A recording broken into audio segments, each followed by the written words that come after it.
లూకా సువార్త 9వ అధ్యాయం 23 నుండి 27 వచనాల్లో ఉన్న కొంత సమాచారం సిలువ నెత్తుకొని ఆయనను వెంబడించే విధము గూర్చి తెలుసుకుందాం.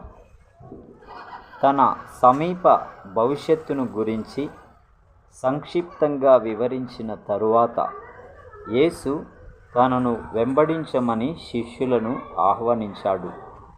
వారు తమ్మును తాము ఉపేక్షించుకొని తమ సిలువల నెత్తుకొని వెంబడింపవలసి ఉంది. తన్ను తాను ఉపేక్షించుకోవడం అంటే తన స్వంత ప్రణాళికలు వేసుకోవడానికి, దేనికైనా ఎన్నుకోవడానికి తమకున్న హక్కును ఇష్టపూర్వకంగా వదులుకోవడం. జీవితంలోని ప్రతి విషయంలో ఆయన అధికారాన్ని ఒప్పుకోవడం. సిలువనెత్తుకోవడం అంటే ఆయన వలె తాము జీవించాలని కోరుకోవడం. ఇలాంటి జీవితంలో ఈ క్రింద చెప్పబోయే వాటి ప్రకారంగా ఉండాలి. ప్రేమించిన వారి నుండి వ్యతిరేకత, లోకము నుండి నిందలు, కుటుంబాన్ని, ఇంటిని, భూములను, ఈ లోక సుఖాలను వదులుకోవడం, దేవునిపై పూర్తిగా ఆధారపడడం, పరిశుద్ధాత్మ నడిపింపునకు విధేయత కలిగి ఉండడం, ప్రజలకు ఇష్టం లేని సందేశం ప్రకటించడం, ఒంటరి మార్గం, మత నాయకుల నుండి శ్రమలు, నీతి నిమిత్తం శ్రమలు పొందడం, నింద అవమానాలు పొందడం, ఇతరుల కొరకు జీవితాన్ని ధారపోయడం, లోకానికి స్వంతానికి చనిపోవడం. అయితే ఇది నిజమైన జీవాన్ని చేపట్టడం కూడా. మన ఉనికికి కారణమేమిటో కనుగొనడం అని దాని అర్థం. నిత్య బహుమానం అని దాని అర్థం.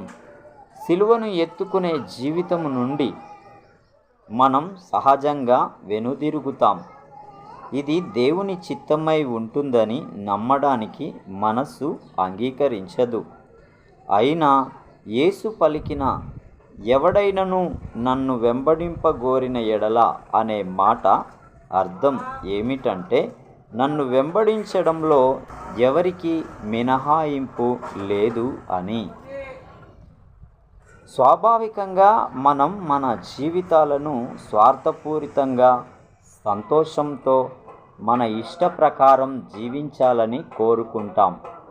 సౌకర్యాలతో, సుఖ భోగాలతో ఇప్పుడు ఈ తరుణంలో జీవిస్తూ మనకియ్యబడిన శ్రేష్టమైన తలాంతులను తాత్కాలిక క్షేమం కోసం వినియోగించడానికి ప్రయత్నిస్తాం. అయితే ఆ ప్రయత్నంలో మన ప్రాణాన్ని పోగొట్టుకుంటాం. అంటే జీవితంలోని నిజమైన ఉద్దేశాన్ని, దానితో పాటు వచ్చే గొప్ప ఆత్మీయ సంతోషాన్ని మర్చిపోతాం. ఇంకొక వైపు రక్షకుని నిమిత్తం మన ప్రాణాన్ని పోగొట్టుకోవచ్చు. మన స్వంత ఇష్టాలను విడిచిపెట్టి ఆయన రాజ్యాన్ని, నీతిని మొదట వెతుకుతూ ఆయనకు పూర్తిగా మనలను సమర్పించుకుంటే మనుషులు మనలను పిచ్చివారని భావిస్తారు. అయితే సంపూర్ణ త్యజింపు కలిగిన ఇదే నిజమైన జీవితం. ఆనందం, పరిశుద్ధమైన నిశ్చింత, అంతరంగంలో వర్ణించలేని లోతైన తృప్తిని ఈ జీవితం కలిగి ఉంటుంది. రక్షకుడు శిష్యులతో మాట్లాడుతూ భౌతికమైన ఆస్తుల పట్ల ఆశ, ప్రభువు పట్ల మన సంపూర్ణ సమర్పణకు శక్తివంతమైన అడ్డంకిగా ఉంటున్నదని గ్రహించాడు. కాబట్టి ఆయన ఈ అర్థం వచ్చేలా ఇలా చెప్పాడు: మీరు ఈ లోకంలోని బంగారాన్ని, వెండిని కూడబెట్టుకొన్నారనుకోండి, భవనాలను, ఆస్తులను స్వంతం చేసుకున్నారనుకోండి, రుణపత్రాలు, లోక సంబంధంగా విలువైన వస్తువులన్నీ మీకున్నాయనుకోండి. వీటన్నింటినీ పొందాలనే ప్రయత్నంలో మీ జీవితం యొక్క నిజమైన ఉద్దేశాన్ని కనుగొనలేకపోతే ఇవన్నీ ఉన్నా ఏం ప్రయోజనం? కొంతకాలం మట్టుకే వీటిని మీరు కలిగి ఉంటారు. తరువాత వాటన్నింటినీ శాశ్వతంగా విడిచిపెట్టాలి.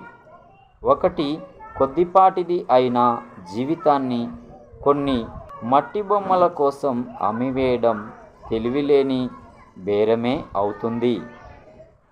క్రీస్తుకు పూర్తిగా సమర్పించుకోవడానికి వ్యతిరేకంగా పనిచేసే ఇంకో విషయం ఏమిటంటే నిందను గురించి భయం. సృష్టింపబడిన వాడు సృష్టికర్తను గురించి సిగ్గుపడటం, ఒక పాపి రక్షకుని గురించి సిగ్గుపడడం అవివేకం. అయినా కానీ మనలో నిందారహితులెవరు? ప్రభువు అవమానం గురించి సిగ్గుపడే విషయంలో తీవ్రమైన హెచ్చరికనిచ్చాడు. నిందను తప్పించుకోవడం కోసం నామకార్థ క్రైస్తవులంగా జీవిస్తూ అందరితో బాటే నడుస్తూ ఉంటే మనుష్య కుమారుడు తన మహిమతోనూ తన తండ్రి మహిమతోనూ తన పరిశుద్ధ దూతల మహిమతోనూ తిరిగి వచ్చినప్పుడు ఆయన మనలను గురించి సిగ్గుపడతాడు. మనం ఏ అవమానాన్నైనా నిందనైనా ఆయన కొరకు ఇప్పుడు సహిస్తే ఆయన మహిమతో వచ్చినప్పుడు ఆయనను తిరస్కరించిన వారి అవమానంతో పోల్చుకుంటే అది చాలా అల్పమైనదిగా ఉంటుందని చెప్పడం కోసం 3 వైభవోపేతమైన మహిమలను గురించి నొక్కి చెప్పాడు. ఆయన మహిమను గురించిన ఈ ప్రస్తావన తరువాత చెప్పబోయే విషయానికి సంబంధం కలిగి ఉంది. అక్కడ నిలిచి ఉన్న శిష్యులలో కొంతమంది దేవుని రాజ్యాన్ని చూచే వరకు మరణించరని ముందుగా చెప్పాడు. ఆయన మాటలు 28 నుండి 36 వచనాలలో రూపాంతరపు కొండపై నెరవేరాయి. ఆ శిష్యులు పేతురు, యాకోబు, యోహాను. ఆ కొండపై ప్రభువైన యేసు భూమిపై తన రాజ్యాన్ని స్థాపించినప్పుడు ఎలా ఉంటుందో వారు ముందుగా చూశారు. పేతురు తన 2వ పత్రికలో ఈ విధంగా చెప్పాడు: ఏలయనగా చమత్కారముగా కల్పించిన కథలను అనుసరించి మన ప్రభువైన యేసుక్రీస్తు యొక్క శక్తిని, ఆయన రాకడను మేము మీకు తెలుపలేదు, కానీ ఆయన మహాత్యమును మేము కన్నులారా చూచిన వారమై తెలిపితిమి. ఈయన నా ప్రియ కుమారుడు, ఈయన యందు నేను ఆనందించుచున్నాను అను శబ్దము మహా దివ్య మహిమ నుండి ఆయన యొద్దకు వచ్చినప్పుడు తండ్రి అయిన దేవుని వలన ఘనతయు మహిమయు ఆయన పొందగా మేము ఆ పరిశుద్ధ పర్వతము మీద ఆయనతో కూడా ఉండిన వారమై ఆ శబ్దము ఆకాశము నుండి రాగా వింటిమి. ఈ వాక్య భాగంలో ప్రభువు బోధ కొనసాగింపును గమనించండి. త్వరలో తాను ఎదుర్కొనబోయే నిరాకరణ, శ్రమలు, మరణాన్ని గురించి అప్పుడే వెల్లడి చేశాడు. స్వయం ఉపేక్షతో, శ్రమల సమర్పణతో కూడిన జీవితంతో తనను వెంబడించమని శిష్యులకు పిలుపునిచ్చాడు. ఇప్పుడు ఈ అర్థం వచ్చేలా చెప్పాడు: గుర్తుంచుకోండి, నాతో కూడా శ్రమపడితే నాతో కూడా ఏలుతారు. సిలువ తరువాత మహిమ ఉంది. చెల్లించవలసిన వెల కంటే బహుమానం ఎంతో అధికంగా ఉంది అని ప్రభువు తన శిష్యులకు సిలువను గూర్చి, తదనంతరం వచ్చే విలువను గూర్చి ఎంతో స్పష్టంగా బోధించాడు. ఆ మాటలు వింటున్న మనం ఆ ప్రకారంగా నడిస్తే విలువను కలిగి జీవిస్తాం. దేవుడిట్టి మాటలు మన వినికిడిలో దీవించునుగాక. ఆమేన్.